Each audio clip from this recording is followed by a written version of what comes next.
I pledge allegiance to the flag of the United States of America and to the republic for which it stands, one nation, under God, indivisible, with liberty and justice for all. Thank you.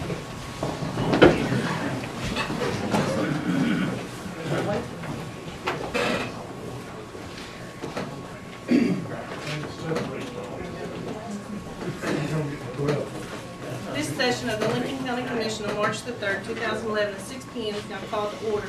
Members present is Charles McCann, President, Charles Vance, Commissioner, Thomas Ramey, Jr., Commissioner. First thing on the agenda, I need a motion to approve the minutes of the regular session of the Lincoln County Commission meeting that was held on February the 17th, 2011 at 10 a.m. So moved. Second. Motion second, being all yes vote, motion carries. I don't see John Bird. We'll go on down. He may come. Anybody here representing John Bird? He's scheduled to be here. I seen one ago with the shovel in his hand over I there. see. Yes, that may be where he's at. He may come in a little later. Okay, then we'll go on down to the Lincoln County Firemen's Association. I don't know who's going to be the spokesman for you tonight. Jim Waldacre, you want to go over here to the podium or just wherever you're comfortable? Welcome, Jim, and welcome all the firefighters. We're always glad to see you here. Thank you, Commissioners, and I apologize when we found out that you were meeting. The evening meeting was tonight, and this was Tuesday, late Tuesday night. We didn't have enough time to prepare a written request to you. But Commissioners, we're here for your help. In the past, every time we've needed help, we've requested it, and the Commission has been willing to help us. We have some concerns, and we don't think the county is best served if we get into a lot of detail tonight, especially with your time constraints and your agenda and other business you need to deal with. But just to outline a couple areas which we feel could be improved. We would like the Commission to help us, accomplish that to that end. With our radio system here in the county, with the current policies and procedures and the personnel at the 911 center that is taking place, the Firemen's Association, we feel, has been hammered over the last couple months since the console replacement project has started in the 911 center. We feel a lot of repair bills have been tossed to us that are a direct result of that project, and we just don't feel like that that it really is our responsibility, and we would like to have that looked into. We think a lot of it originates basically as a result of some of the personnel at the 911 center performing work for which they're really not certified. They're not radio technicians, but yet they are tweaking and turning screws and making level adjustments and that type of activity that impacts the hilltop work. And when the radio techs and the vendors are called out to go to the hilltops because they're not working, we're getting the bill for it and not really what cost them. So we would like your help with that. Okay. It's another area of the 911 center. We really have some questions and concerns regarding management, the amount of the management personnel, the staffing in which that supervision and management is present during the operation of the 911 center, and the availability of those personnel to be on call and to be contacted. Generally, I think perhaps it's the difference between part-time positions and full-time positions.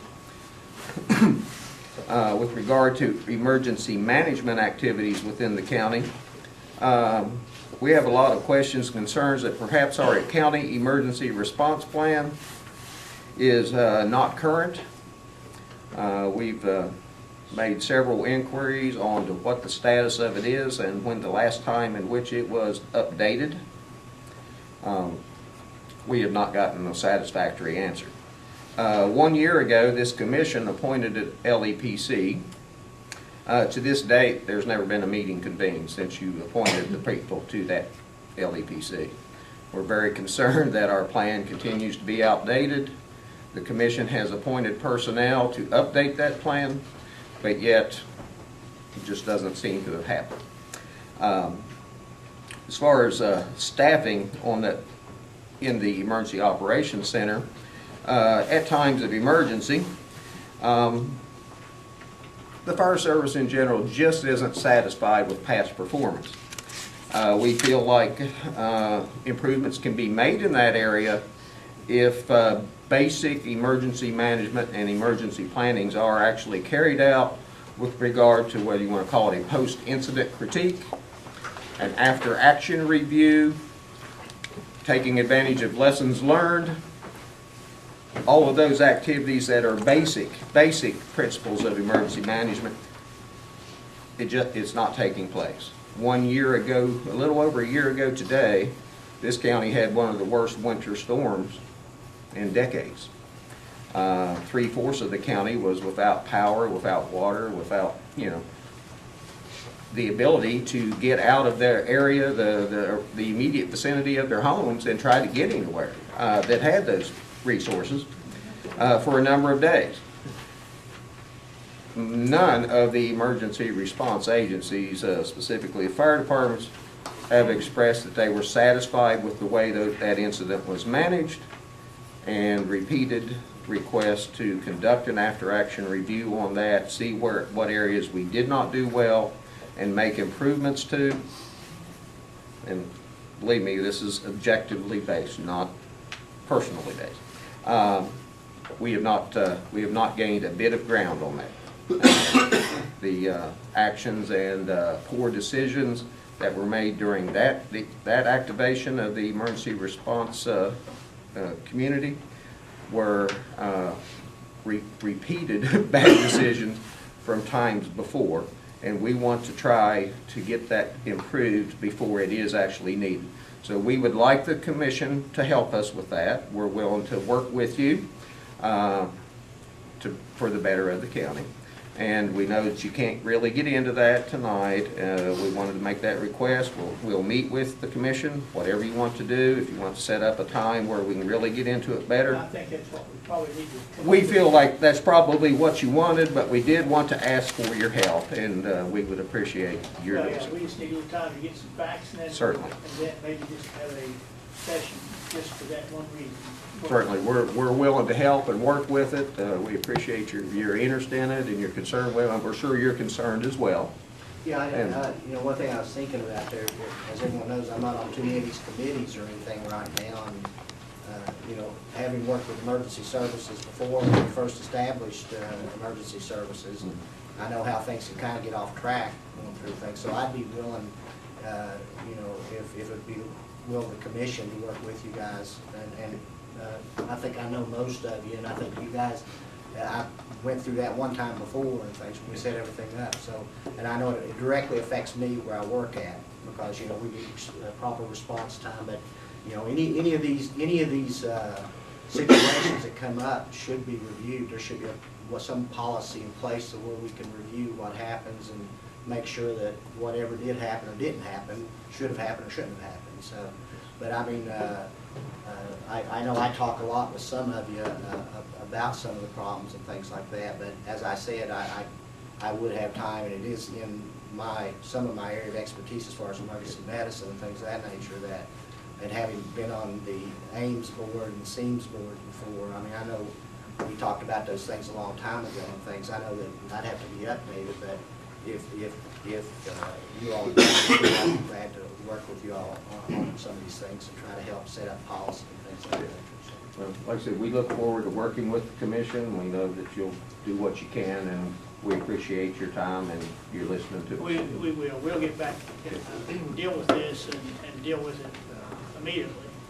And I guess use you as a contact, and you can communicate to Myself, President Lovejoy, any of us, we're not hard to find, and like I said, we appreciate it, and we wouldn't be here if we didn't feel very strongly and very sincerely that we can do a lot better. Well, and I think the whole commission's always had the safety of our citizens in mind, and these are safety issues. I mean, you guys know what. Yes, sir. And I think we need to deal with it, as Mr. McCann said, as soon as we can. Are there any particular time that works best for you guys? Is a Thursday evening best, or what? Is it any time particular? You wanna wait as long as? We meet on a Tuesday evening every month. If you want, but, Next Tuesday, that- no, the first Tuesday of each month we meet. However, we could, I'm certainly sure we could get together, depending on what your all schedule is. You know, Well, we could do it's it not, it has to tonight. be done in 24 hours, but we don't want it to Yeah. continue to delay without starting to reverse the trend. Well, we need to get, I'll just have to get with Al and then I'll make an Certainly. appointment then. Okay. So give him time to get things worked out, but I really think we should do it either, one day next week if we can. That's. That'll Fine, but- good. I mean, we don't, the idea is you don't know what's gonna happen out there. Right. There's no better time than right now. The president is back there nodding his head up and down, so I think that means whatever works well in the next week, just let us know and we'll make some accommodation to get there. That's what I'm gonna shoot at. Okay. And I will try to get a copy of the emergency management plan, because I'm supposed to have a copy of that. And I do have a copy of it in my office, but if it's up to date, I don't know. Right. And I will try to get one up to date, and I'll make sure John gets it. If I have to hand deliver it to him, or I can give it to Bobby, and he can get it to you all before the meeting. Yeah, it would That way be you all so can look good at for it each or of us to have one. And, for example, in Kanawha County, I cross the county line daily. Our mobile data terminals that we have that carries the hazmat, chemical information, MSDS stuff, the Kanawha Putnam Emergency Response Plan, that's up on the web. We can get it. We've all downloaded it. We have it right at our fingertips. We know what all the current contact is, what all the response procedures are, who's going to do what. We just feel like Lincoln County could have that also if we would just get on track to get that done. And I can't really see why it's a big issue to do, so, Well, but thank you. if I get a copy of it, I'll make sure every department has a copy. Very good. And Jim, and for the other firemen here, I've been to some of your meetings and heard about many of the problems that you face, and if there's anything else that you come up with between now and the meeting, email those to Judy so that we can compile every single thing that we can work on at that meeting. So we deal with public safety, and with you guys volunteering, you need to be equipped and have things ready, such as plans. Look at the old problems we've had, fix those. Don't shy away from any problem and be afraid that we don't want to address it. So send those to us so we can have everybody at the table so we can come up with solutions. Thank you, I'm Commissioner. gonna jot down here next Thursday, which is the Yeah. 10th at 6 o'clock. That'd be tentative. Okay. And if there's Yes, anything sir. different, I'll certainly let you know, Okay. but that's what Right we'll. here? Here. Yes. Thank you, Commissioners. And if this room's not big enough, we'll move it upstairs. How about that? Okay, next thing on the agenda is Jack Freeling, Lincoln County Fairs and Festivals. Welcome, Jack. Welcome, Commissioner. He said, get him in as soon as possible. Did what? You said to get him in as soon as That's right. possible. Been a long day. Tell me about it. Yes, sir. Alan's got one. Thank you, Commissioners, for having us tonight. We'd like to ask that you put us back in the budget again this year. And our July 4th will be 1 through 4. And the fair this year will be September 1 through 4. We'll probably never see these dates ever happen like this again, 1 through 4, 1 through 4. But things are moving along real well up there. We're getting city water, and it's going to be Any turned on day, right? very shortly. So we're plumbing and getting ready to hook up to it, so we'll comply with all those measures. But again, thanks for all your help, and hope you will continue helping us. Yeah, we meet next week, the 8th, to start working on the budget. Right, so appreciate it very kindly. Thank you. All right, appreciate your work here. Thank you. Okay, next thing on the agenda is Lisa Rainey concerning the upcoming election and election concerns. Welcome, Lisa. Hello, thank you for having me.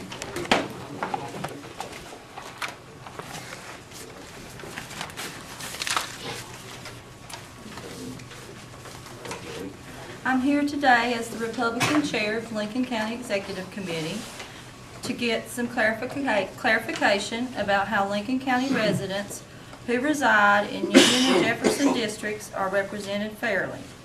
According to the 1990, 2000, and 2010 United States Census Bureau's block maps, voting district maps, and boundary and annexation maps all indicate 8 districts. I've done some research with the West Virginia Legislature Redistricting Office, and they have no records from 1986 till present that changes to the voting districts were made from 8 till 6. Boundary and annexation surveys have been sent to Lincoln County's commissioners 2 times per year for changes to be made and sent to the Geography Department of the United States Census.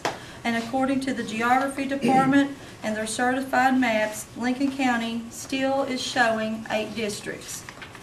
So I'm asking, under the Freedom of Information Act, for all copies of records and supporting documents that prove how many districts we really have, so that all people of Lincoln County can be represented. And I know that the Lincoln County Commission wants to accomplish their published goals that were in the newspaper yesterday to provide open and honest government. So I'm asking for some type of motion to be made to investigate this ongoing 25-year issue so that this cloud of controversy can finally be erased. So my next question has to deal with the purging system by the Secretary of State that was done in 2009, and did Lincoln County participate? And the reason I'm asking this is, if so, why do all poll workers complain about deceased and moved voters, and what is Lincoln County trying to do to get the poll books current and up to date? It's very confusing when you work the election and you see that there are people listed in the voter vault list that have been deceased and have not been removed, and so that's my question. I do have letters from the redistricting office that were sent to all county clerks dated November the 6th, 2008, about the wanting the county clerk's office to make changes so that they could send this information in to the Census Bureau to make sure that lines are legal according to the West Virginia Code. They received no response. The Lincoln County file was totally empty. And then I would like to refer to a document from the Lincoln County Commission dated May the 7th, 2010, to Sandra Squire, Executive Secretary of the Public Service Commission. And in this letter, it references Union Magisterial District boundaries, Laurel Hill and Union Magisterial boundaries, districts, multiple times, and it is Sheridan and Carroll and all the other districts, but Union and Jefferson are all in this document dated May 7th, 2010, that was entered in the 6th day of May of 2010 with Charles S. McCann, President, the Lincoln County Commissioner's signature. So I'm confused. As the Republican Executive Committee Chair, why are Union and Jefferson District people not represented on the executive committees? So I have the federal certified maps. This is the Bass map from 2010, and everybody can look at it. It has all eight boundaries, all 8 districts. I also have 1990, 2000, and 2010 certified maps from the United States Census Bureau that show, I'm sorry, I'm not good with maps. Here's Union, here's Jefferson, here's Duval. So I guess I'm asking the county commission to give some sort of clarification so that all people in Lincoln County can be fairly represented. I think along this line, I had asked Judy several months ago to give me information concerning the order when it was given, proof that the posting was done, that we had, that they should have had meetings in each of the districts to talk to the people of the district concerning the changes that were being made. And as of today, I don't have anything from her. I assumed that she couldn't find it. Judy Johnson, Yeah. you couldn't find anything? I don't know, my mind's blank. Well, according to the Geographic But- Department in and Detroit, saying- Michigan. Along with this, there was a Nothing. question a while back about where I lived and things like that. So I Right. checked into it and found exactly the same thing you found out, that the people in Charleston and the federal all say we have 8 magisterial districts. And voting districts. Well, the ones I Right. questioned specifically was magisterial districts, not tax districts, but magisterial districts. And I know there's, at least something went on that whatever they done in 1986, I think it was, or whenever they done that, we should have some proof that they done what they did. Absolutely. And to me, it's not serving the people of Union and Jefferson District at all, because they No. don't have any representation unless you go by the one orders. The only thing I've ever seen that the one order was signed by 2 commissioners in 1986. And like I said, I don't have any information to back that up that says that public meetings were held, that the information was posted in the local paper. Of course, I think that we could go back and look that up if it had been. But, and who signed in at those meetings in these different districts and things like that. Because we have a situation now in Union and Jefferson District and Duval District, where I serve as commissioner from Duval District and have absolutely no way of getting into Duval District from my place unless I go through Laurel Hill District. And so I'm trying to represent those people now and not come in contact with them, not in when I go to the store or when I go to work or anything like that. And I just believe that's not right. You're missing the whole point, Commissioner Banks. We represent Lincoln County, sir. I agree. But when it comes down to where you don't have any committee person from those 2 districts representing those people that live in these rural areas, which is much more important to have someone from your area representing you, that to tell the committee what they need. Well, now, Right. this is gonna be a political soapbox. No, No, it's it's not. not. No, it's not. It's not about politics at We're gonna all. call a stop to this discussion at this point. And if we wanna have a discussion on this issue, then we can do that. But you requested certain specific information that under the freedom of information, and that's what we will give you. But we're not gonna do all this soapbox stuff. It's not about a soapbox. Well, I say it is, Ken. and I'm running the show, so just, I'll make a motion, we go ahead and investigate. there's no motion on the floor. I can make a motion, you cannot keep me from making a Well, motion, sir. we're not ready for that. Well, let me know when you are. I would like to simply say something if I can have the floor. It bewilders me that we sit here today and we still question how many districts are in existence in Lincoln County when a judge, I think it calls into question the character and the decision-making of a judge. When a judge had the documentation provided to him and the legal map that shows how many magisterial districts exist in Lincoln County.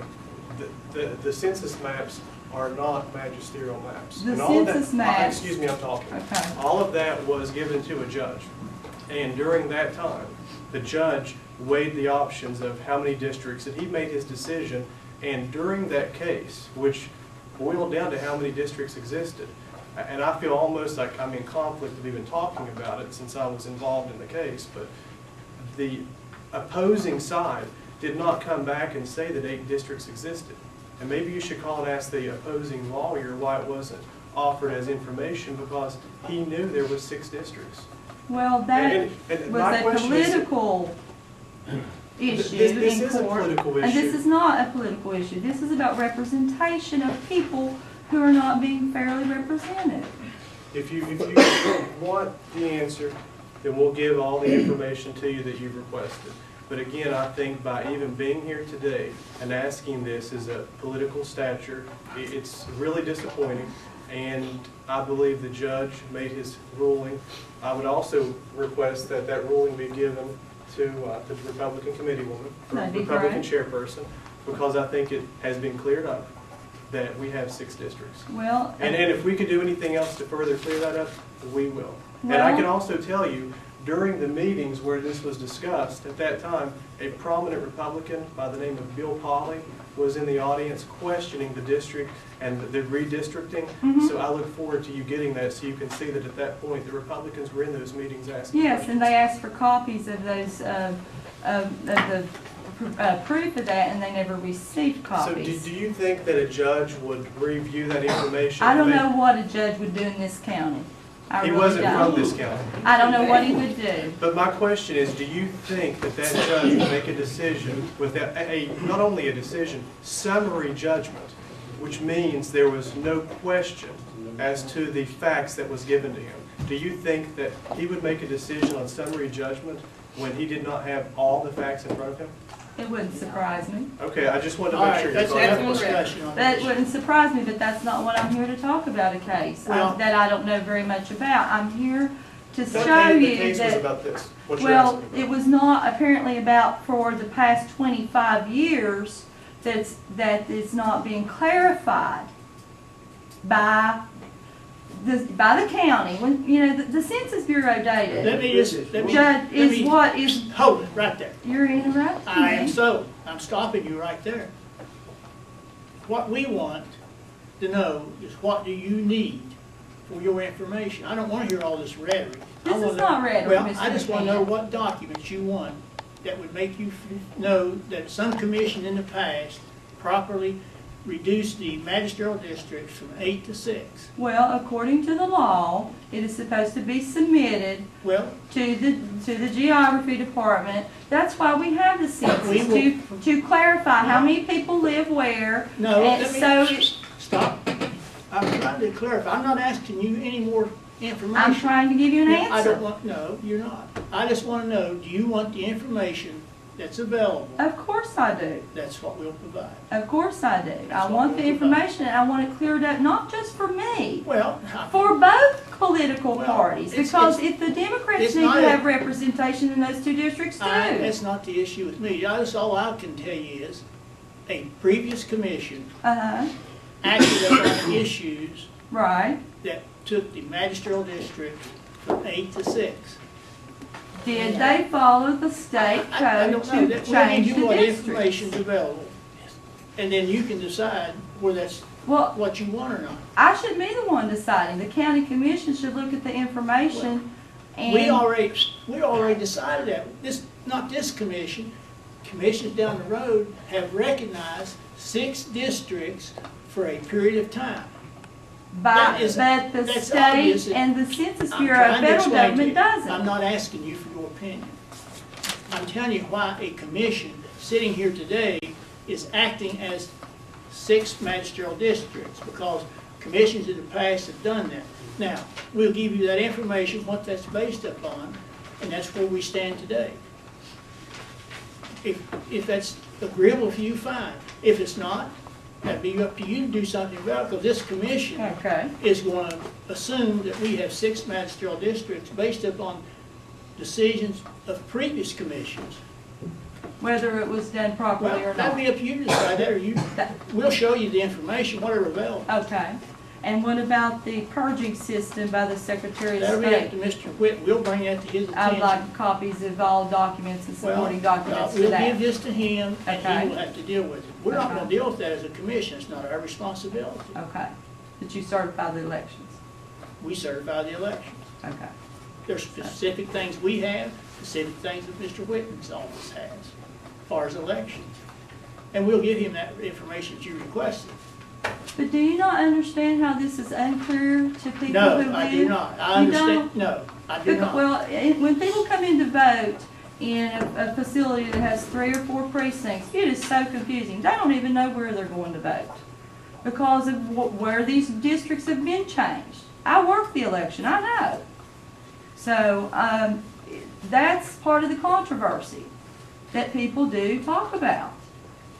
They're like, oh, We'll I provide live you in Union, but I have to come all over here to vote. We'll So. provide you the information. So we just want to know, we want Democrat and Republican executive committees, if there's Jefferson and Union districts, to have proper representation. So you're asking to make sure that since something's been in place for decades, that I if we don't need to care if change it's been it. in decades for 50 years. Right, but If it's what wrong, it's what I'm wrong. getting from you is that people are confused about where they vote, but these magisterial changes were made decades ago. So it's not like the people that's present now question what you're saying. The people that I've talked to and the people across the county have always understood that there to be 6 magisterial districts until the last election where a residency was brought into question. I don't think the general public knew. I don't think the general When you talk public to knew. them, I know I didn't, you know, and things like that. But, Oh. but The again, state road map at it- West Hamlin has 8 districts posted on The only it. last thing I would say is I believe 2 of us on the commission have conflict to even be talking about this, so I would just say that I would ask our administrator to follow through and get the information you request. I will do so. Will the president entertain my motion now? You may make a motion. Okay. I make a motion that we clarify, we look into and clarify with the state and federal government why we don't have what they say we have. They say we have 8 districts. Right. They tell me we have 8 districts. Somewhere along the line, somebody dropped the ball. Somewhere along the line, nobody sent reports in. And along with this, that way we all know. We don't ever have this brought up again. Right. Well, I just want a clarification, and the commission's the one that does this, not Donald. We have Correct. to clarify it. So that's my motion. I think we have clarified it. I think that it is up to this commission to decide how many districts exist, and we did that long ago. We have a motion, I don't hear a second, the motion dies for lack of second. Federal government, state government doesn't decide how many magisterial districts exist in Lincoln County.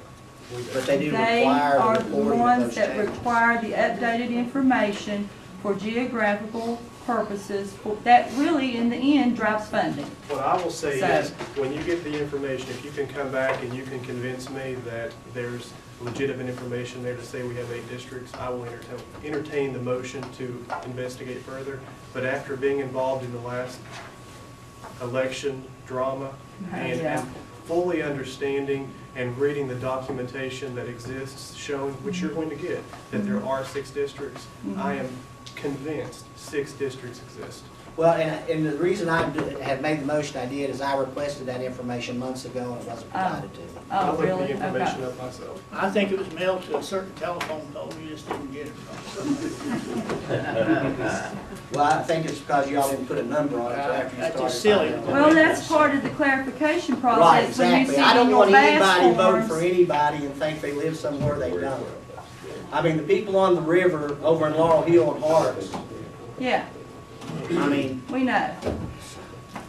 But people are confused about this. We And just- someone in it's our Lincoln job to County clarify it. did not comply with sending in the changes to the BAS reports.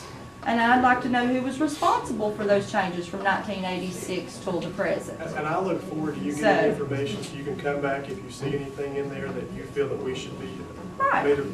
I look forward to you getting it. Well, I want open, transparent government, and the people of Lincoln County deserve no less.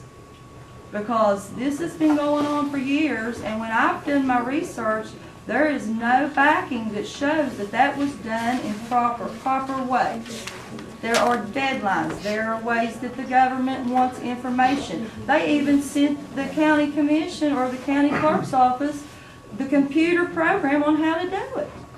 So that's how helps justify whether Joe Smith died 20 years ago or Mary Jones left 10 years ago, and yet we still have an address on file for in the poll worker books. It's a nightmare. Well, that's a So- different issue, I mean, and we will ask Donald to provide that information. The other information, as Thomas said, we looked at that when we brought it before, and all the information said we have 6 magisterial districts. If it said 8, I'd be the first to say we'll have 8, but it says 6. Where did you all get your 6 magisterial districts information from? I don't know. Donald Whitten's office, it Donald was filed Whitten's in the clerk's office, they're It's all available available. to file. Okay. There's maps and everything in there. Okay, and you all have 6 maps, 6 districts on your map? Yes. Yes. Okay. Yes. Well, the state and the federal census I mean, bureau we looked and at the all Department this of Highways at West Hamlin has a map saying 8. And that's why I take offense to it, There's because tons I of think maps. it's just being something that's not really sincere about, because all this was looked at a year ago, and it was determined that there's 6 magisterial districts, and a previous commission 25, 30 years ago made that decision and seemed to be in order.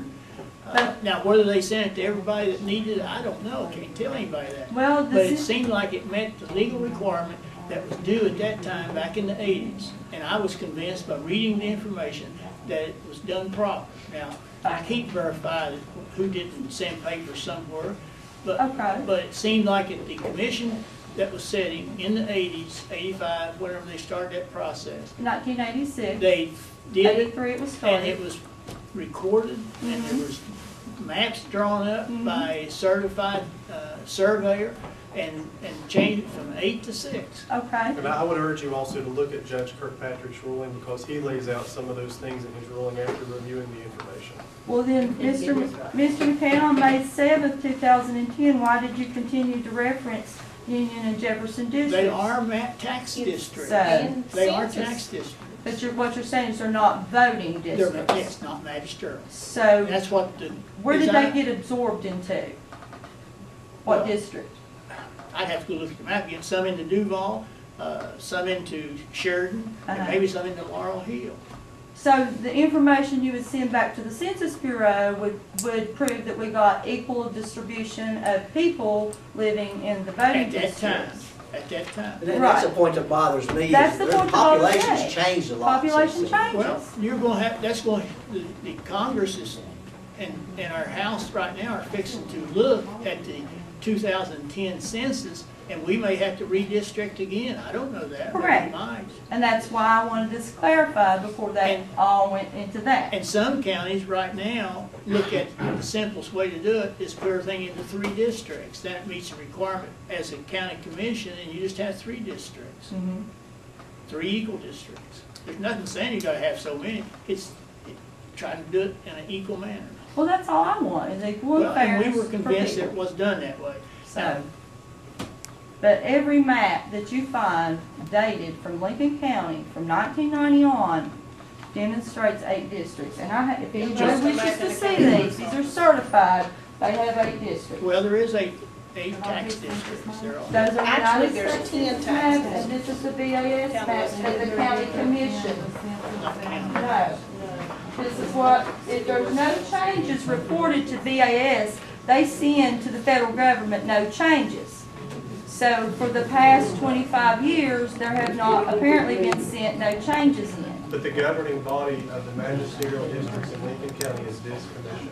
And if information map-wise wasn't sent to the federal or state government, does not change the fact that this body here makes those decisions. Well, this body here is supposed to notify the We do. federal and state government.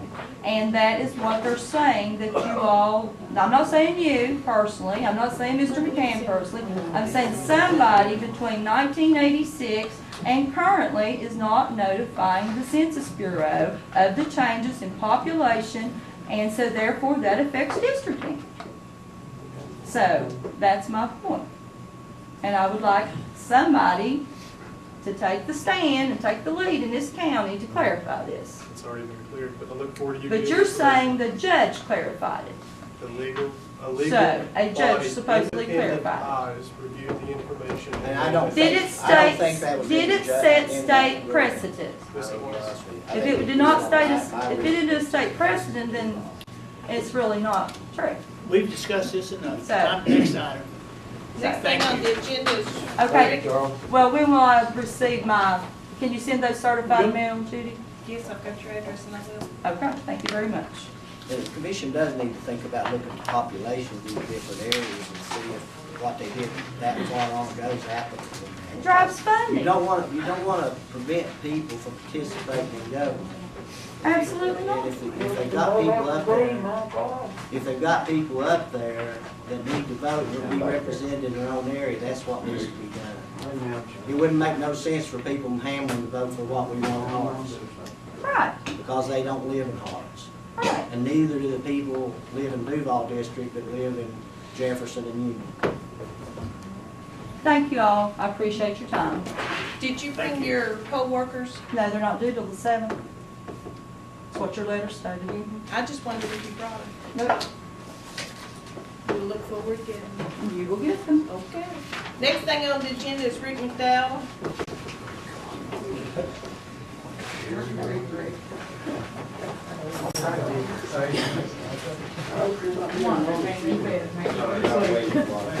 Welcome, Rick. Hello, friends. I'm gonna have to make these reports spicier. We're gonna have to put me on another part of the agenda. Beat that. I want to give you an update on our wastewater projects. The first page has some chronological things we're doing. I think one of the things that's important is what happened on February 22nd. We're still doing some troubleshooting of some problems that are left over from the EPA project, which is the very first one that we've done, where we have some systems that aren't working right. And I think there are a couple reasons for that. One is that we've learned a whole lot since we started, and I think we're doing a better job making sure that things are installed correctly.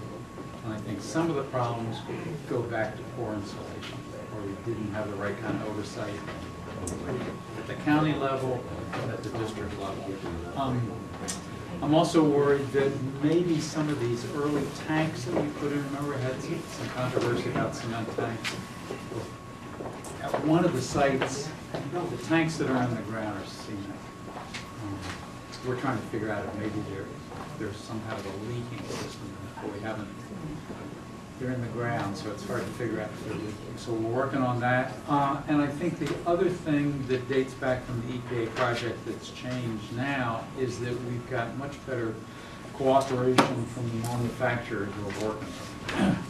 And the systems where we're having trouble now are systems where manufacturers haven't been as ready to meet with us and come to the county. So we've still got some problems there that we're working on. Most of the rest of the things are real positive. The maintenance organization in the Left Fork voted at the last community meeting, and we now have some interim officers. Jimmy Walsh is the president. Kevin Farrell, who was here for a little while, is the vice president, and Alice Clay, who's here, is the treasurer of that organization. They're going to serve in an interim capacity until we get the 501c3, and then we'll go ahead and elect officially for that. The other thing we've got coming up is the classroom training that we're going to do on March 15th, and this is where Ord Nimona, which is the manufacturer of the systems we're putting in, is going to come into the county and do a classroom training for the people who got the installation bid. So I think that's going to make a big difference in us knowing that the people who are putting in the systems know what they're doing. We'll also have people from EHR there, so those guys are going to learn too. So I guess one of the things that I think the project has done as we've existed longer and longer is we've helped to educate all sorts of people so that the problems we are facing from the beginning, things aren't going to happen as much. I talked to the commission at the last meeting about the possibility of us asking for a loan to sort of tide us over because we're going to have some financial calendar issues. And I'd like to ask for $30,000 that would go into the checking account for phase 3 that we would repay back. This is not a grant, this is a loan that we would pay back to the commission. Loan without interest, right? Yes, a loan without it. Entertain a motion to provide this requested loan amount $30,000. Second. All yes, motion carries. Thank you. We'll get that back to you. If we find after we get on the road before the year period is out that we don't need it anymore, we'll just come back to you. Have the obligation of you to help us figure out it. You've got the jobs report that takes us through February. This was something that was required of the ARRA project. You'll see that From February 2010 to February 2011, we had 4 jobs created with the project and 3 sustained. And in that time period, those people working on those jobs have gotten over $131,000. All of those are in-county jobs, so that's real encouraging for that. When we start phase 3, we won't have to do the same kind of record keeping. So we could if the commission wanted it, but the DEP does not, so. Different pool of money. Yes, different pool of money. The next page is the rough budget for phase 3, which I think is pretty close to what we're actually gonna ask for. It's almost $715,000. This will allow us to put in those 24 systems plus 2 more that might be in-ground systems. So it's gonna be a lower average price than we had with the last project. Once we get everything finalized, I'll come to the commission with a final budget for your approval that we then send to the DEP and get them approved. And the last thing you've got there is we did a direct discharge sample on the 23rd. That's where we're taking samples where it comes out of the system to see how good they're doing. Our acceptable limit is 200 E. coli colonies per 100 milliliter, and if you look, the top part is all ARA, the second part are some EPA things that we're still looking at. Every single ARA direct discharge sample but one was well under the 200. So I think we know that we're doing a much better job putting these systems in. I think the people who are doing it benefited from the training, and I think we've benefited, so that we're looking much more carefully and making sure people are doing a good job. So that's where we are. I hope by April we'll have everything ready to start phase 3. We've got the permits in the hands of the DEP. Start construction. It's pretty thick. You could probably sell that thing. Well, maybe. Well, I mean, I'm sorry. I mean, one of the hopes is that we can sit down with the DEP and sort of talk about what we've learned from it and get them to think in terms of some of the things they're doing. Do we think phase 3 will be pretty much the end, or is there a chance of getting any more money? Depends who you talk to.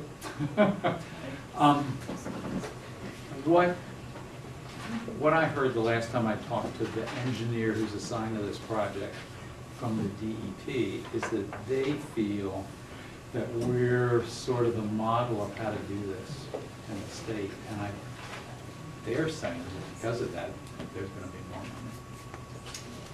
We'll keep asking. I think. All right. We'll try. $1 million at a time. Okay, thank you. Next thing on the agenda is Craig Manns, and he had to go to Charleston this evening, and I think his report, Thomas is going to give that in his committee report. Yes. And I'll go on to Harts Veterans and Community Center and the McCorkle Community Center. I think on the Hearts, we're ready to finally get the deputy moved in up there probably this coming week. We can't hear you, I'm sorry. The deputy will be moved in hopefully this coming week in the Hearts Community Center. What will be moved in? The deputy, Deputy, okay, thank you. Is he the deputy? yes. We have a trailer on site and move in there just for protection and that kind of. Well, is Craig Manns the deputy? No. I couldn't hear you, so, Craig was something else. Thomas is going to give a report on. okay. On the McCorkle Center, I don't know whether we have anybody here that wants to report or not this evening. Louis can take care of this. Do you have anything to report on the McCorkle Center, anything since the last time? No, not really. The hot dog sale was a big success. I don't know how much money was taken in, but I mean, they were busy. And we do have a meeting Tuesday night at 4 o'clock. Everybody's had some problems and haven't been able to get together, but we will have a meeting Tuesday night at 4 o'clock. 4:30. 4:30? Okay. And I know we've got some new stuff in over there, and also. I've been there all day. That's a task, and also we have some issues that Thomas and I got an email, and I don't know whether anyone else did or not from, I know the email you got. from the fire marshal had some issues wanted us to address, so we'll have to look at those. Get some fire extinguishers. You know, we have, there's not one fire extinguisher in the whole building. I did not realize that. There's just a few minor things. It's nothing major. I did see in the paper where you got your sign up, Thanks to the Crime Watch, that looks good. Lawrence and Penny helped us out with that. Working together. Very, very, very well appreciated. I think the paper did an excellent job on trying to support that community center over there. And also with the growth in the Allen Creek area, all the new businesses are coming in out there. I'm tickled to death over that because I've been preaching that for the last 5 years, so we need business in there in order for that area to grow, and I'm glad it's finally coming together. Well, I'm just pleased that you guys are working together, Crime Watch and the board working together to make this thing happen. Crime Watch also helped me, or not just me, helped us a lot today with getting items in, getting it unloaded, getting it organized. They kind of policed a little bit for us too. And we have a lot of upcoming events going on too. We've got the weather spotter coming up Monday. We've got a dance Saturday, game night, or study night, all coming up this week. Okay. Okay, next thing on the agenda is McCorkle Community Center roof. We tabled this from the last meeting. We'd had 3 different bids that were received. And looking at those, the lowest bid did not really meet the bid that was expected, and I think we'll have to take the middle bid of $12,000 from TMT because it is the type of roof that we really wanted, and I don't know anything else to do on that. Is the one that didn't want to elevate it or something? Yeah, this is elevated, and the other I'll one was motion. attached on it. I will second it. Motion second, all yes, motion carries. I need a motion to approve the bills as submitted for payment. So moved. Motion second, all yes, motion carries. I need a motion to approve the exoneration orders as submitted by Tracy Dennis, Assessor. Motion. Second. Motion second, being all yes, motion carries. I need a motion to approve the Governor's Community Participation Grant Program contract by and between the West Virginia Development Office and the Lincoln County Commissioner for the Lincoln County Crime Watch in the amount of $7,000 and give Charles S. McCann President authorization to sign the stated contract. So moved. Second. Motion second, all yes, motion carries. I will tell the Crime Watch that we do have 2 ongoing grants right now, a $5,500 and a $7,000. And then you've got like $700 left from the one in the past. So we need to set up a meeting. I think Mr. McKinnon and I were working on a time and date, and we'll get in touch with you. I need a motion to approve the Community Participation Grant Program application for the Lincoln County Parks and Recreation Fitness Programs for the Hearts Veterans Community Center in the amount of $10,000 and give Charles S. McCann President authorization to sign the stated grant application. Second. Motion second, being all yes, motion carries. I need a motion to approve the Community Participation Grant Program application for the Lincoln County Parks and Recreation paving for the Garrett Spring Community Center in the amount of $5,000 and give Charles S. McCann President authorization to sign the stated grant application. So moved. Second. Motion second, all yes, motion carries. I need a motion to approve a drawdown request number 4 in the amount of $8,856.49 from the Governor's Community Participation Grant Program for the Family Court repairs and the project completion report and give Charles S. McCann President authorization to sign those stated documents. So moved. Second. Motion second, all yes, motion carries. I need a motion to approve a drawdown request in the amount of $13,807 from the West Virginia Division of Culture and History for the County Records Management Grant for the shelving of the county clerk's record room and the final project report and give Charles S. McCann President authorization to sign the stated documents. Second. Motion second, all yes, motion carries. If anybody uses the record room, take note of the new type of shelving that's in there, and people who use it every day really been complimenting Mr. Whitman and his staff for getting that in. How much you want to know? Yeah, the next item on the agenda is an item that I requested And the reason I requested that, I believe that in today's political climate and work climate and the economy, that working families are really being asked to take a burden of paying the taxes, cutting their salaries, giving up their pensions. So I put together a few things here I wanted to read, but I think that you understand why. I just think that working families are under assault. Polling indicates the majority of Americans support unions and the positions of allowing people to have bargaining rights. I don't understand why it seems perfectly acceptable to ask the lowest earning and working Americans to sacrifice, yet for some reason it seems wrong to ask millionaires to give more. A recent NBC poll shows an overwhelming majority of Americans, 81% to be exact, support surtaxes on millionaires to help reduce the tax load. And to me, these issues boil down to morals and responsibility. Is it moral and responsible to ask that we slash people's health care, that we cut Social Security, Medicare, Medicaid, public education for all children, funding for water, Pell Grants, minimum wage, while supporting tax breaks for the wealthiest among us and giving tax breaks to big oil companies? The Economic Policy Institute in 2005, and there's more recent data, but I wasn't able to find it in the short time I pulled this together. But in 2005, the average CEO in America earned 262 times the amount of money average workers make. And what that results in, a CEO earned more in one day than the average worker makes in 52 weeks. The economist Edward N. Wolf at New York University, his study found that in the United States, wealth is highly concentrated in relatively few hands. As of 2007, the top 1% of households, the upper class, owned 34.6% of all privately held wealth, and the next 19%, professional small business, earned or had 50.5%, which means that just 20% of the people owned a remarkable 85% of the wealth, leaving only 15% of the wealth for the bottom 80%. In terms of financial wealth, total net worth minus the value of one's home, the top 1% of households had an average even greater, 42.7%.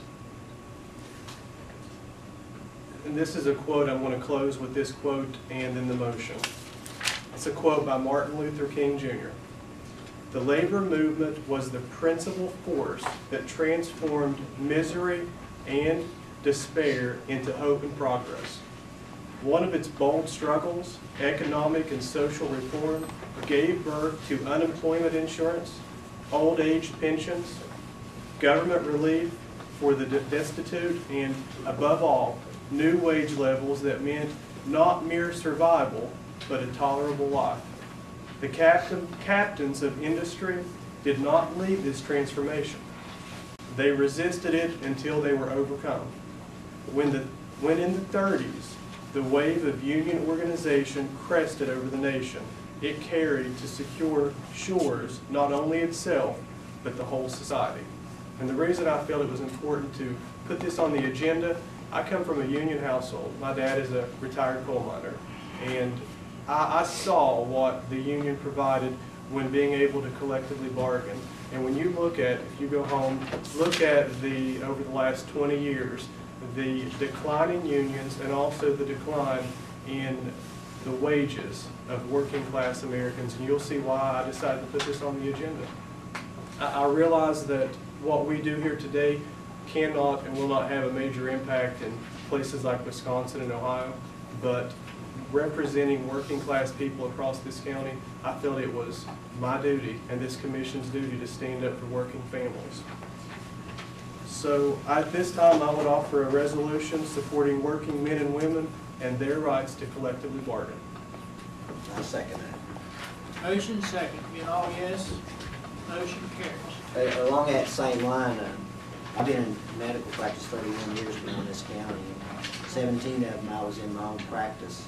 And the people that I see that were hurt most were those that were working that didn't have insurance. They wouldn't even come into the doctor because they didn't want to run up a bill. And I've seen good men die that way. And so, and along that same line, I've accepted plenty of corn and green beans and canned goods and things like that from them. And learning how to do what they do as far as that type of stuff goes. But there's what's happening, I feel, in America now may not be the best thing that could happen for us here. And when you talk about getting up and going to work and spending everything you got just to keep your family going, you don't have money to, and the hospital's bills are tremendous, as any of you all has been there know. And if you don't have insurance, they can bankrupt you. And what happens if they do away with collective bargaining and unions and things of that nature, I'm afraid will bankrupt a lot more people that are just like us. So we need to all, I think, stand up for what they need. And what they need is the ability to have a voice in what they get paid and what kind of benefits they get. I might mention that there's a rally a week from this Saturday at the Capitol, another one at noon in support of the same issue you're all talking about. Rich get richer. May I make one comment when Rich finishes? Warren Buffett, I'm sure a lot of you may know that name, you may not. He just made a statement that his secretary paid more income tax in a year than he did. That's sad. It's a moral issue. Do you all, I'd like to make a comment. Do you realize who started unions? Vladimir Lenin was the beginning of union development. So I'm a working class person. I've been a member of the union. And every time I was a member of the union, everything increased in my union dues. It went up and up and up.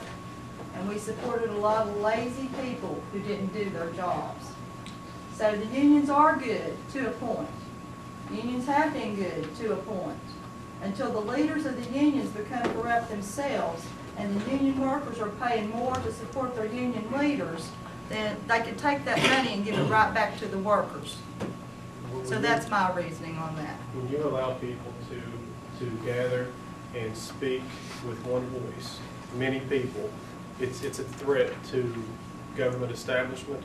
And that's one of the reasons, one of the first things Adolf Hitler did when he took power was dissolve the unions. Next thing on the agenda, I need a motion to adopt a resolution in support of the alternative road relocation for the Brushy Fork and the Alcoa. Yeah, we had a McClure family on State Road to look at relocating the road on Route 3. It's at the top of the mountain there. We go down into Alcoa.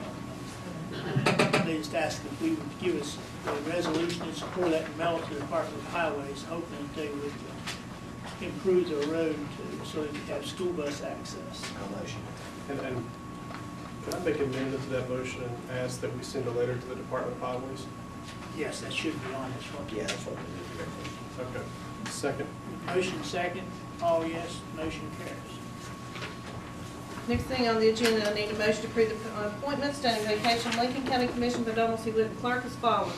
Charmaine Fonduc as administratrix of the estate of Clifford Vernon Markham, Janice Marie Vanderbeck and Betty Lou Spurlock as co-executrix of the estate of Dilly White, Teresa Breedlove as administratrix of the estate of Timothy Eugene Marker, Dottie Weaver as administratrix of the estate of Paul D. Weaver, Linda Tucker as executrix of the estate of Ronald Ray Hill.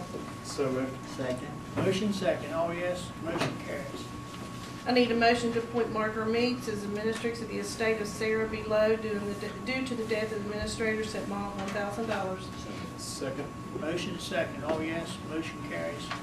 I need a motion to approve an inter-office budget revision for the office of the county clerk, transferring $4,000 from record books to material and supplies. So moved. Second. Motion second, all yes, motion carries. Is anyone in the audience that was not, we're going to go back to the very beginning. John Bird, Lincoln County Little League, Hamlet area, he made it. one of them. Yeah,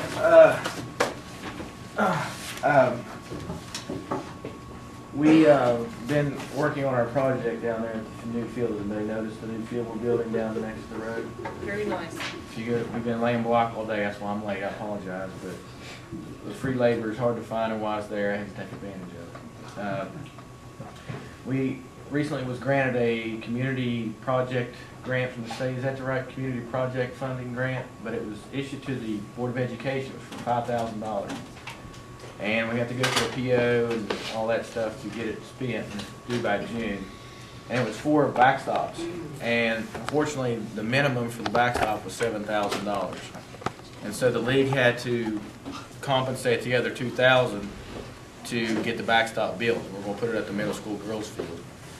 And that being our budget is only a few $1,000s, that put us behind for getting ready for this season for equipment and such. So I was going to confront you guys and see if you guys would be interested too. I know budgets have changed and funding's a little tight, but I would ask for the $2,000 to get us ready to for the season for new equipment and stuff like that, and other furnishing for the new field.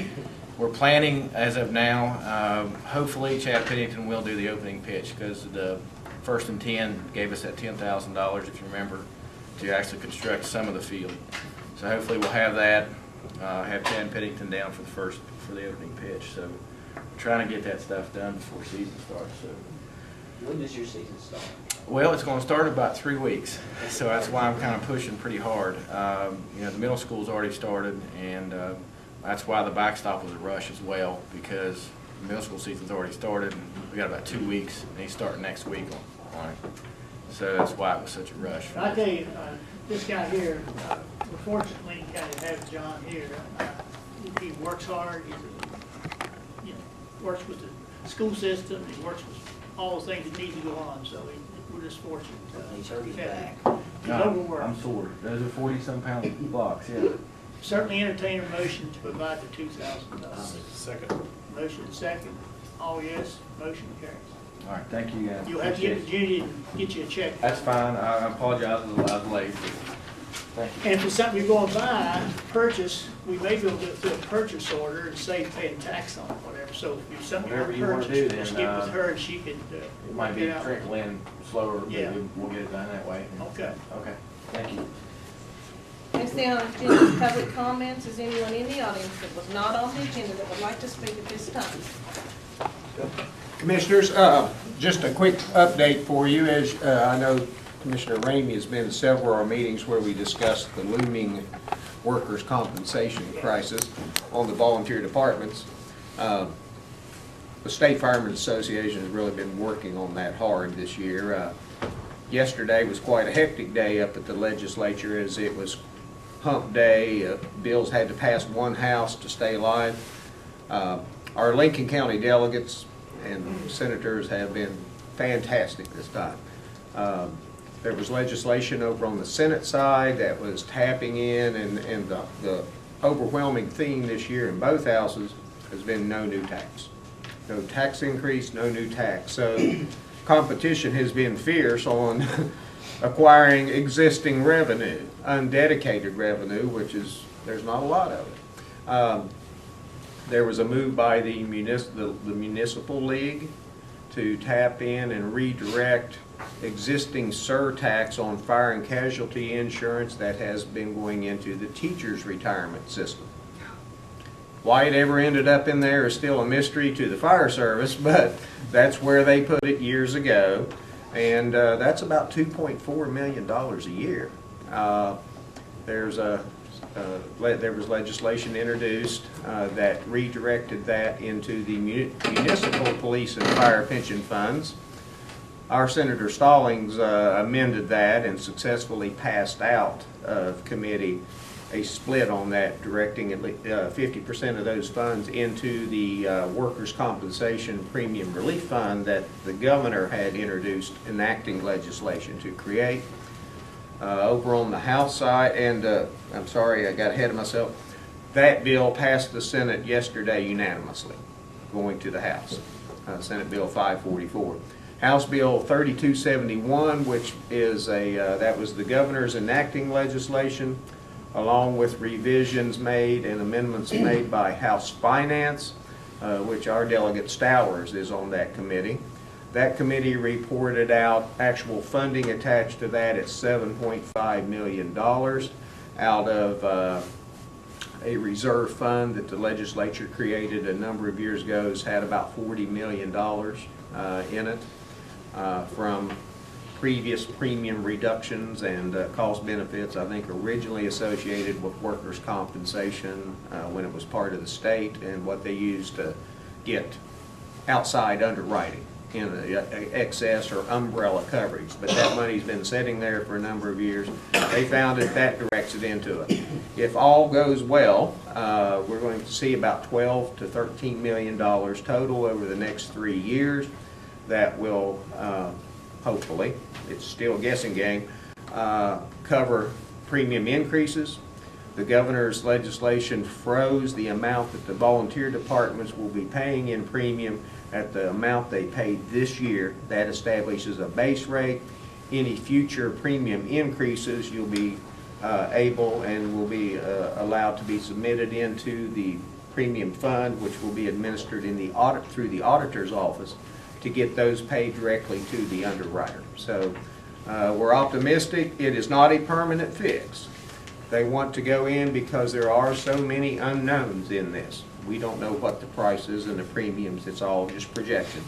They're going to come back in 2 years and look at it and then chart an actual permanent solution to it. But for right now, it appears as though the looming crisis, as long as everything still passes, we passed that bill out of the House side unanimously yesterday.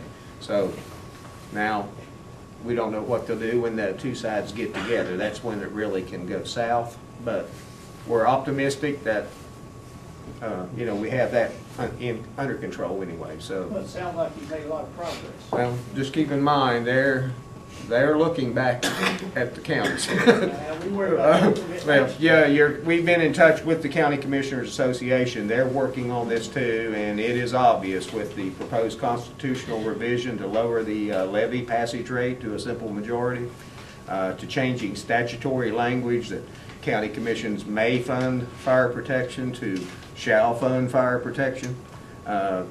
They're taking care of it on the short term, but they're definitely looking back. They're right looking over your shoulder, so be aware. Yeah, appreciate it. Thank you. Anyone else? May I ask a question? Who has been responsible in the past here in Lincoln County to send in the boundary and annexation surveys to the census?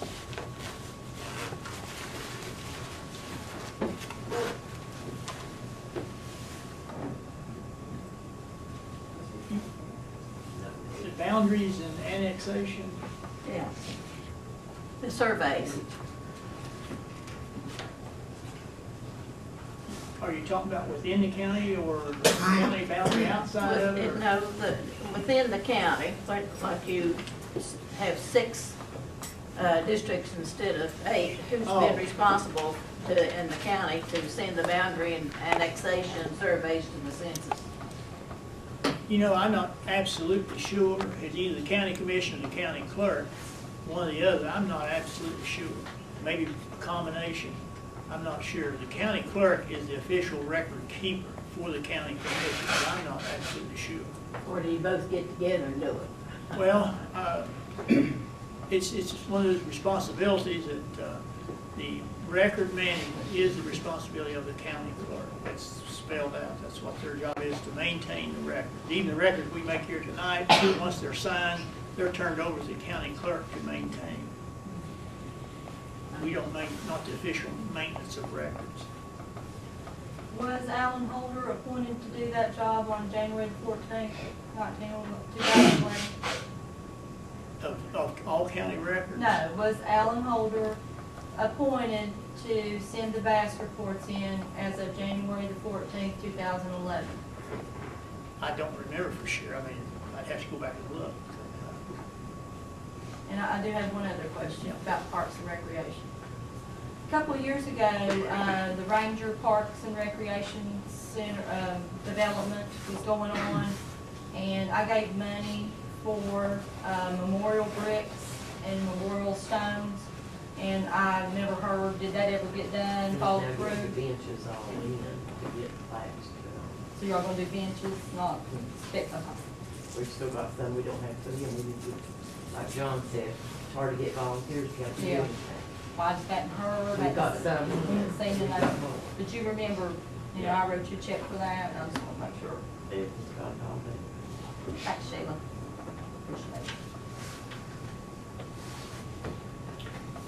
it. Anyone else? April.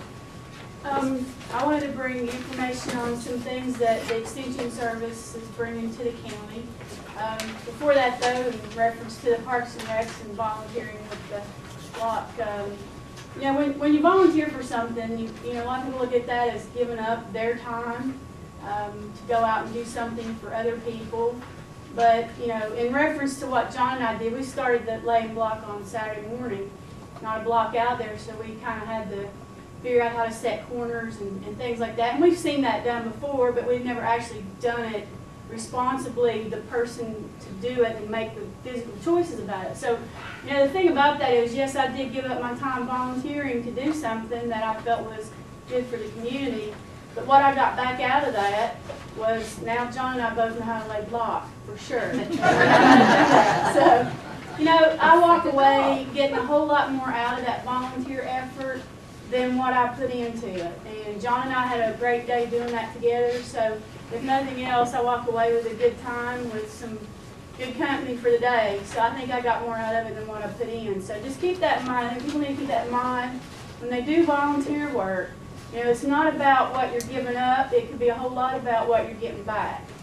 And so I think if people just keep that in mind, we might see more people out volunteering to do things. Now, he's got his back hurt, so you got to. Well, see, I didn't lift it in a block. See, I left that on him to do. I was supervising and trying to figure out. Well, the thing is, all that volunteer stuff everybody does is, you know, it helps somebody, whether it be young people or bigger people. It helps other people.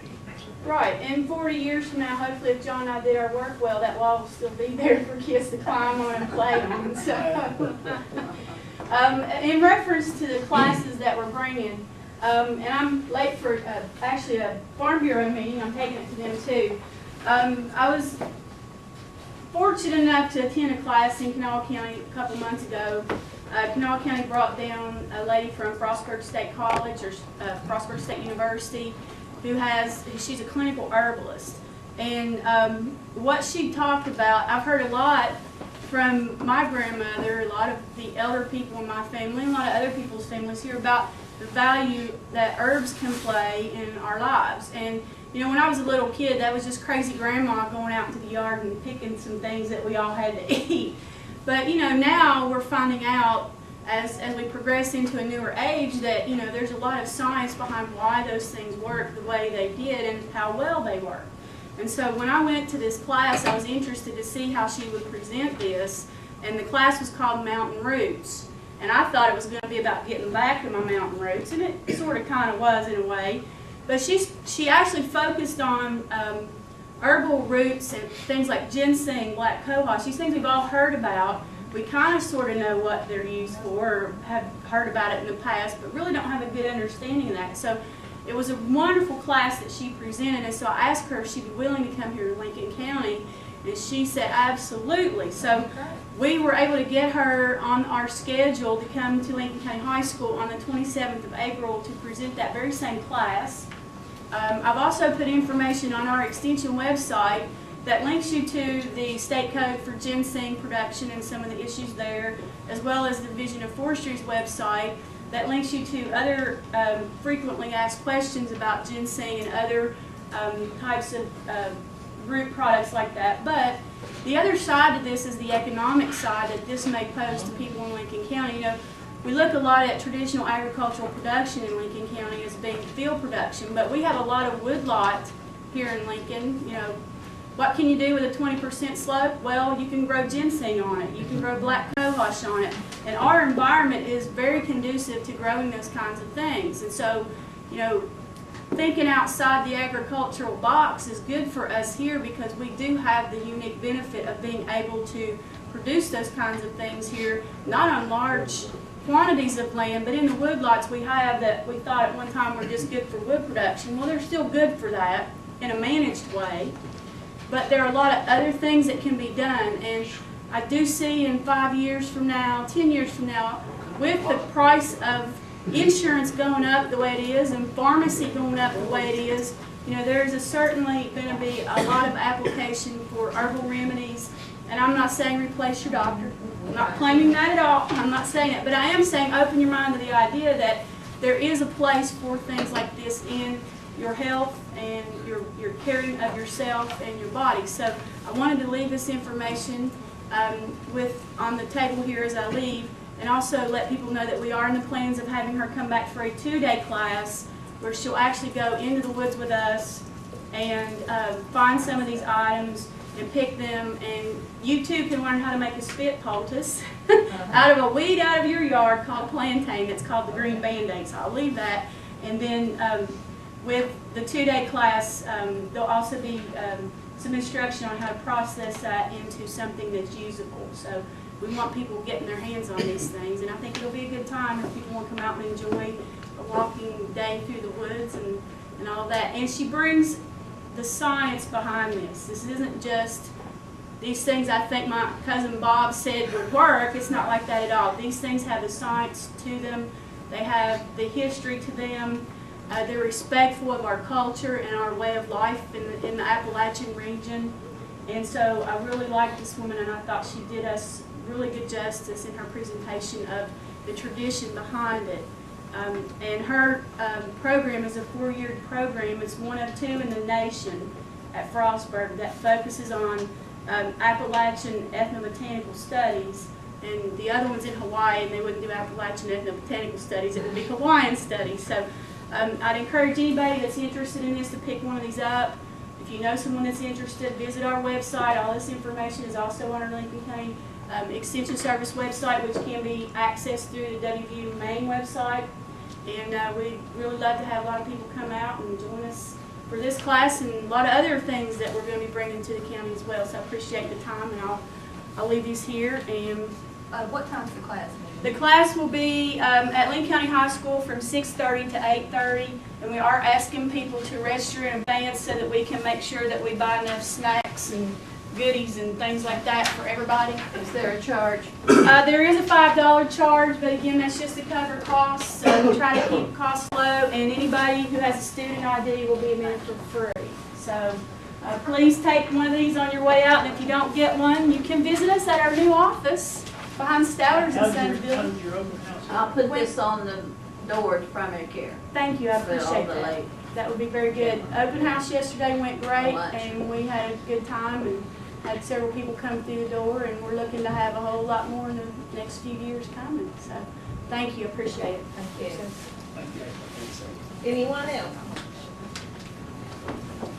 Okay, we'll go on to Commissioner Consent. Oh, sorry. Quick question for Mr. McCann. He stated that we would have a deputy at the community center trailer in Hart. Is he going to be patrolling our area, staying up there to He'll help be us? living there. Where he patrols, I don't know, but that will be his base, and so it means he's going to be there. Okay. Yeah. We've been trying to get it worked out, we finally got it pretty much resolved this week. Anybody else? Who is the deputy going to be for the Harts area? Do you know yet? What's his name? Sam Burnside. Burnside. I couldn't think of it.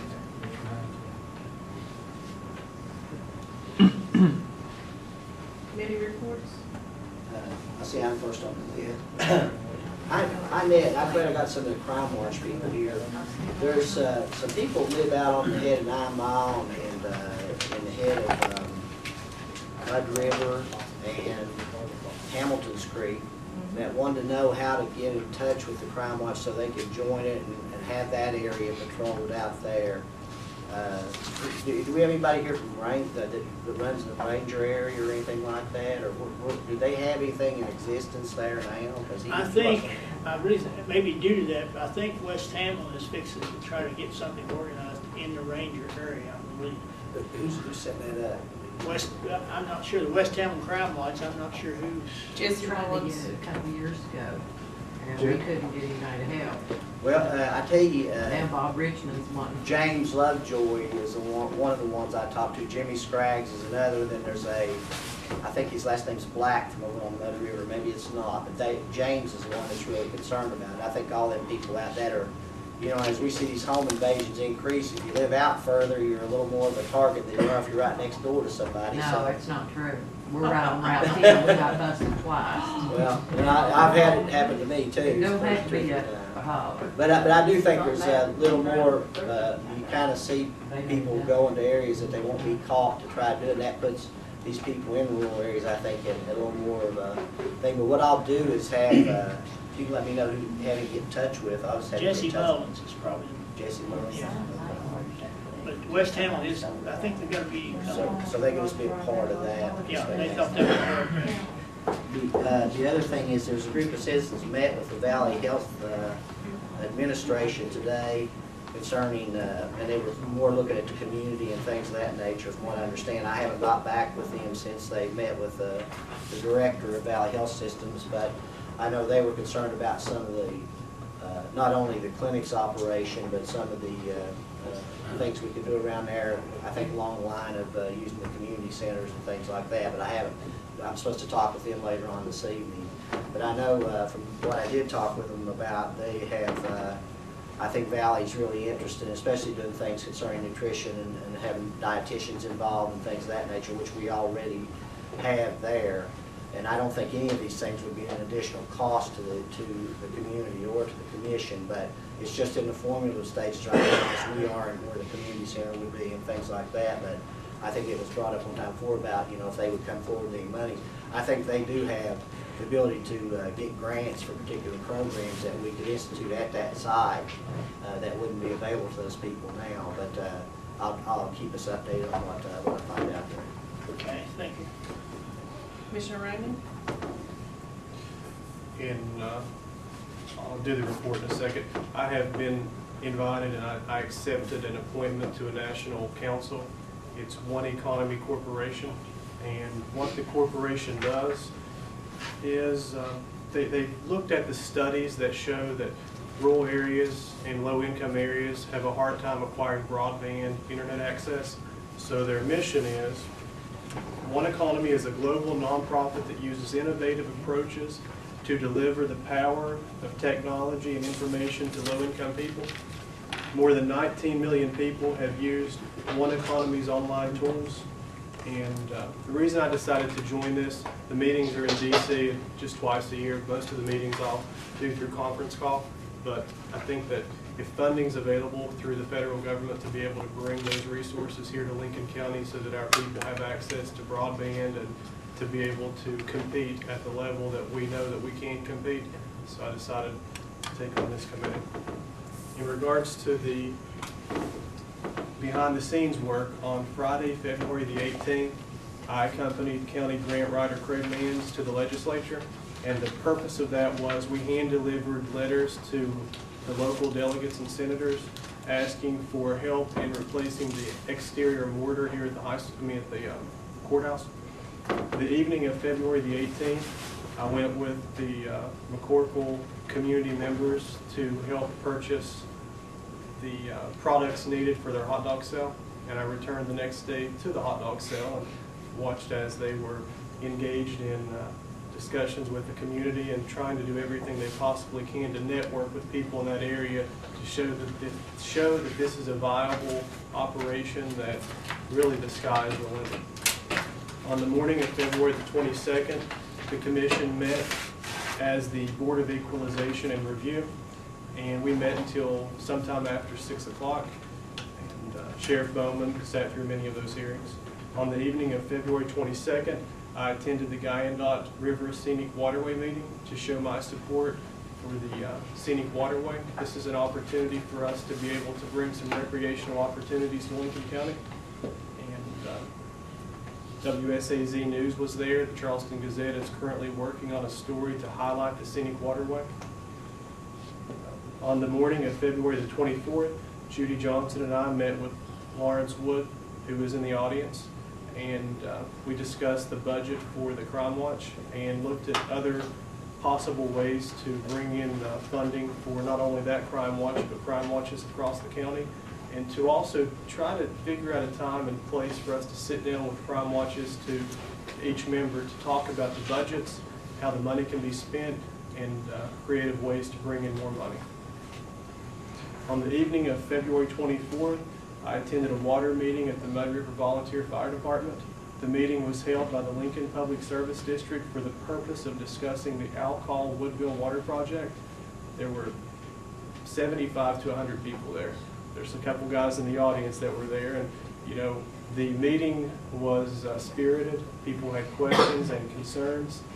I did speak and express the commitment the commission has to making sure the water becomes a reality. At the meeting, I wasn't going to touch on it, but I'm just going to say one thing. At the meeting, it seems like there's still some disconnect between areas. And what I mean by that, it seemed like there was people that attended that meeting that might have thought that money had been appropriated for that particular water project and had been diverted to other areas of the county, Harts in particular. And I know that one person even said that everyone in Harts has water, and I don't know if there's people out there trying to purposely fan the flames of dissent between different communities, but you know, Lisa knows we all don't have water. We want water. We want water. We want everybody to have water, and the commission is partnering with any PSD and any community we can to make it become a reality.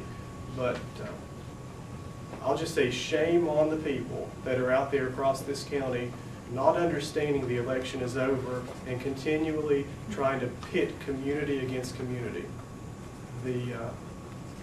This commission, the school board, no matter what office you're in, we're elected to county office to represent all people. And we want to see Lincoln County, no matter where you live, who you are, prosper and do better. So I just shame on whoever's doing that. On Monday, February 28th, Charles McCann and I met here at the courthouse to close the books on the last meeting of the Board of Equalization and Review.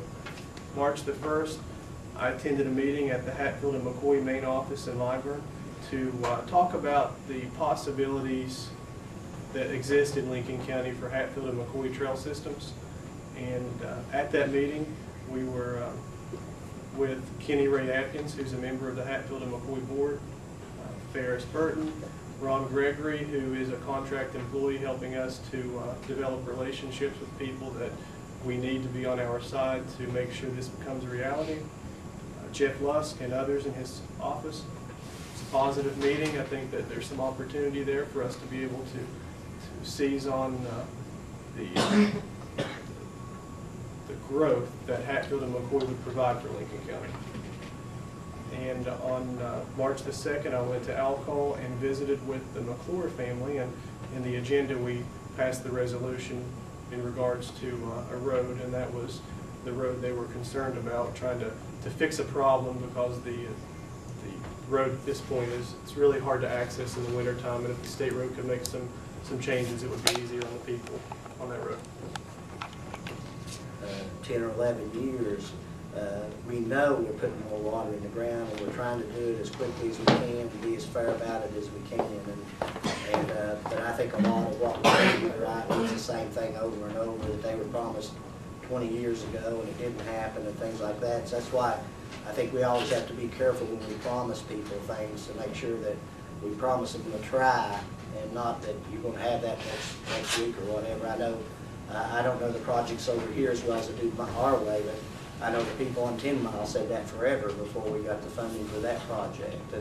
But now that their funding's a reality, it was a 37 project. So we are all committed, and I think everyone should be to try and get people potable water so they can be healthy and safe. And I know we all have stories about having to see people struggle without water. I mean, Lisa knew my grandma Melody real well, and while my grandmother was struggling through cancer treatment, she was having to carry her water. And no one should have to do that.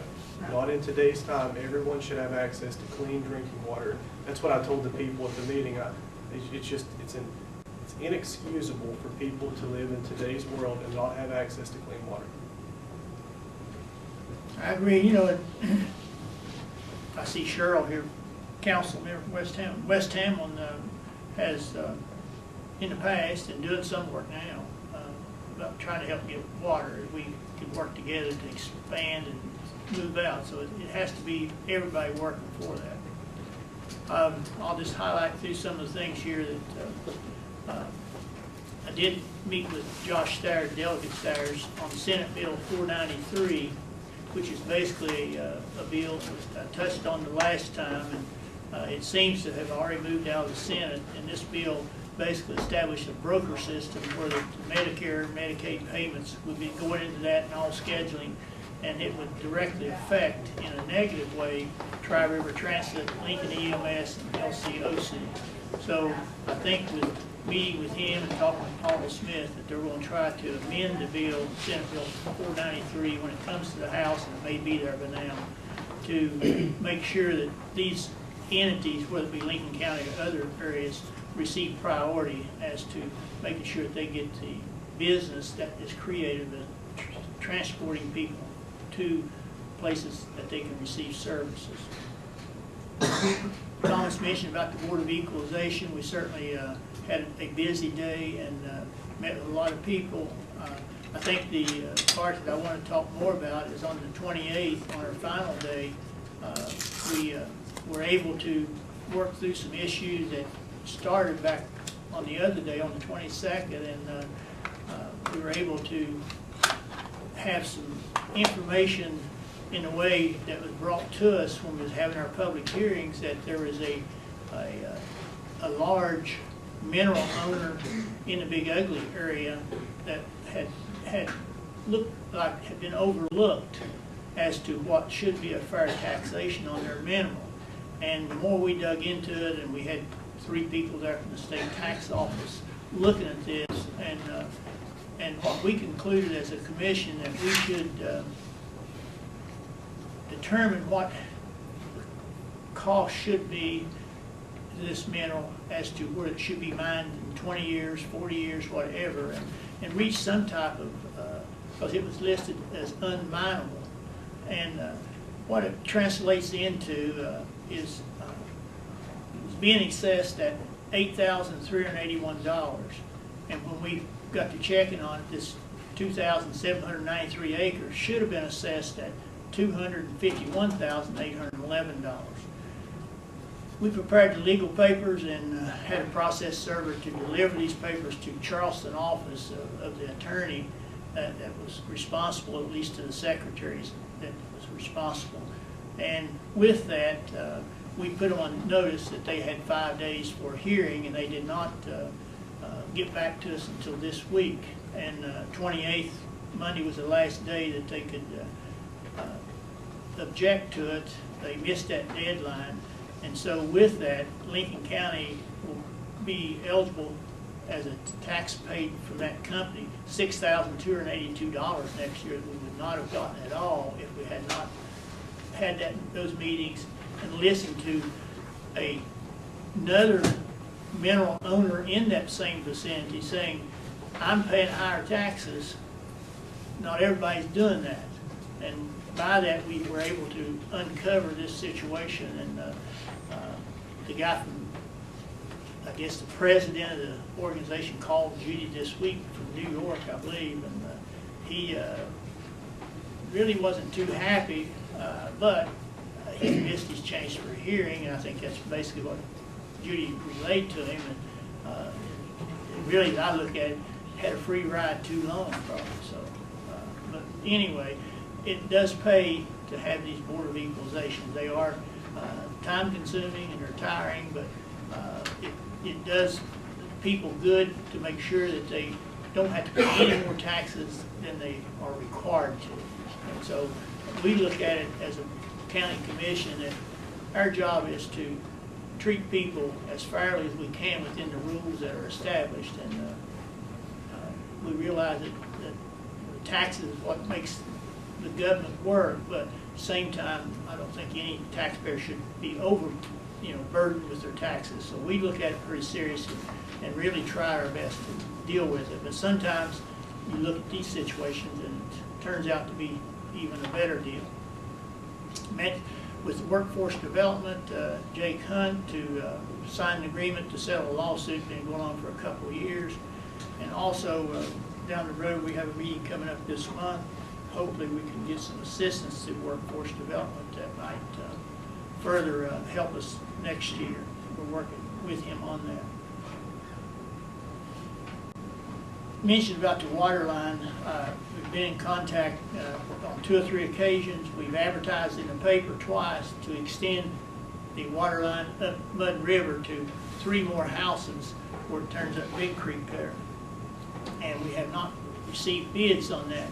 So what we have approached now is that we're providing most of the money to the town of West Hamlin and trying to work with them, basically, if they could hire someone to put this water line in, then we have our $50,000 sitting there to pay that back. So I think that Judy has talked with Ms. Cardmill, and maybe that's Cardwell, and got that worked out where we will be able to go ahead and get that water extended. Just 3 people, but that's 3 people that really need water bad. So it's a good deal for them. Thomas mentioned about the Hatfield-McCoy. It does look like we're really moving on that, and instead of having 1 project, we think in the next 3 years we may have 2 projects in here, and one of them maybe sooner than the other. The only other item I have, I did meet with and talk with Dwight Coburn about further trying to pursue the McCorkle matter, and he told me yesterday that they have worked on their budget, and he believes that they'll be able to give us $20,000 more in order to go from 3 days a week to 5 days a week to provide meal service at McCorkle. So we're still moving to get that resolved. That's all I have. I've got a question. Yes. Mr. That Meals on Wheels that delivers to McCorkle, are there any way that they could deliver the meals to the people that actually get them from that? It may be if we can get this extension, because I think 12 of the meals have to be, in order to meet the federal guidelines, have to be on site, I believe, 10 or 12. And so anything beyond that, we can do that. That's I what was just wondering, because the truck passes houses that goes down there, and people don't drive. If the volunteers don't deliver them back to their house, they don't get them either. Well, we need to try to see if we can resolve that. And the other thing I forgot to mention, in that 20,000, I believe what Mr. Coburn said was that he hoped to have somebody there on staff, instead of 3 days a week, 5 days a week, there'd be one of his people there 5 days a week. So hopefully that will happen. Yes, Lisa. I know everybody in this room is probably too fully aware about the theft of copper, the theft of pipe, the theft of steel, even interrupting public services. And if you talk around this county and you say, hey, where do y'all think where's that all going to? There's one specific place that always gets mentioned. And I was wondering, as the county commission, because it's interrupted public services with the copper theft and all that, would there be any way that you all could write a letter to vendors to ask them to please be on the lookout for that type of thing and try to get this thievery stopped? It is horrible. I mean, if it's interrupted phone service and somebody's elderly's having a heart attack, they're going to die. And then if this company keeps, and this is all hearsay, but when you ask around the whole community of Lincoln County, where's people taking that? They always name the same company. I think maybe I don't have any problem giving them a call, just talk to them. Well, I think that might be beneficial, because rather than send them a letter and accuse them of something, I'd rather just call them and say, here's some things that's been discussed, and let's talk about this to see what they have to say. I'll be glad to do that. I know in our area it's a problem, I know I hear it in, all other areas of this county. And that just seems to be the #1 place that's always brought up. Yeah, over here somewhere else, I won't mention the name, but there's places. Copper gets involved for sure, and it's not right. Well, and it's not just copper. And it's dangerous. It's, steel and the cables that support poles and. Well, it causes, really what it causes is either telephone, electric, causes bills to go up because it's an expense to the company. Right. I know I received a call from a lady, and she said that, I think Sean has received a letter from her as well, talking about the gas pipe out by her house had been stolen. And, having the powerful gas lines and then having the torches there, could be explosion. So, just want to put people on notice and things.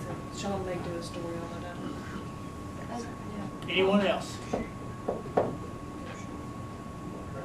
Okay, we will be trying to schedule this meeting with our fire department people and try to get that set up. I'll get with Alan and when I get home, probably send an email and see if we can get that done.